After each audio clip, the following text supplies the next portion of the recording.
మీ life లో అలాంటి అదుపు చేసే ఫ్రెండ్ ఉన్నారా? ఉన్నారు. అంటే అసలు మేము హైదరాబాద్కి వచ్చిన కొత్తలో ఉమేష్ అని నా ఫ్రెండ్స్ కొంతమంది ఉంటారు. ఉమేష్, మణికంఠ, మాది స్కూల్ మెంట్ బ్యాచ్ అనమాట.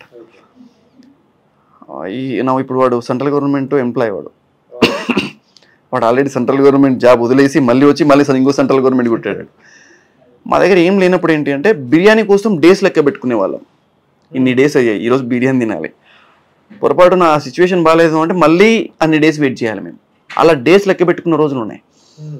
సో ఎప్పుడన్నా నేను తొందరపడి బిర్యానీ తిందామంటే ఎందుకు లేరా, ఇంట్లో పప్పు చేసుకుందాం ప్రశాంతంగా, కావాలంటే ఎగ్స్ బాయిల్ చేసుకుందాం, ఇలా కంట్రోల్ చేసే వాళ్ళు ఉన్నారు.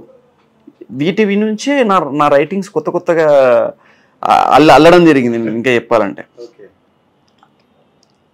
పరుగు వేగం మన జీవితంలో పరిగెత్తడం కామన్, ప్రతి ఒక్కరు పరిగెడుతూ ఉంటారు. కానీ దాన్ని అదుపు చేసేవాడు ముఖ్యం. వాడు మిత్రుడన్నై ఉండాలి, నిన్ను ప్రేమించిన అమ్మాయి అన్నై ఉండాలి, నీ తల్లిదండ్రులన్నై ఉండాలి. సో నీ వేగాన్ని పెంచేవాడే కాదు, నీ వేగాన్ని అదుపు చేసేవాడు, కొన్నిసార్లు నెమ్మదించేవాడు కూడా అవసరం.